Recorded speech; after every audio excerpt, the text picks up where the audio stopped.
Gloire à Jésus, amen, alléluia. Quelle est la différence entre être enfant de Dieu et créature de Dieu? Amen.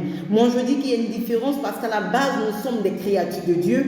Et après que nous donnons notre vie à Jésus-Christ, nous devons enfants de Dieu. Mais de quelle façon que nous devons enfants de Dieu? Nous devenons enfants de Dieu par adoption. Pourquoi l'adoption? Parce que Jésus-Christ nous donne l'accès à devenir des enfants, des co-héritiers avec lui en Dieu. Amen. Sans Jésus-Christ, on ne peut pas devenir des enfants de Dieu, mais de façon adoptive. Parce que Jésus lui-même est de façon biologique, de façon comme c'est Dieu qui l'a engendré. Amen.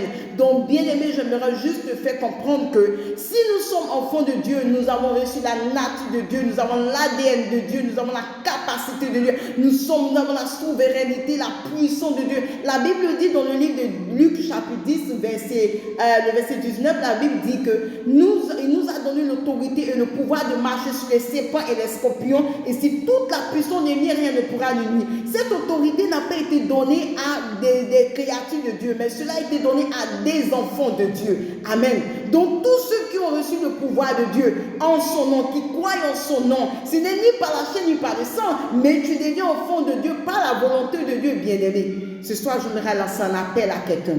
Je veux dire que si tu es devenu enfant de Dieu, crois que tu as l'autorité, crois que tu as la puissance, crois que tu as reçu la capacité de vaincre tout ce qui t'entoure, tout ce qui te fatigue. Ce soir, lève-toi et dis-toi que tu es un enfant de Dieu. Luc chapitre 10, verset 19 le dit que nous avons reçu cette autorité. Et la Bible déclare que le monde attend avec un ardent désir la révélation des fils de Dieu. Si tu es un enfant de Dieu, tu es un fils de Dieu, tu dois te lever et marcher à ton autorité d'enfant de Dieu.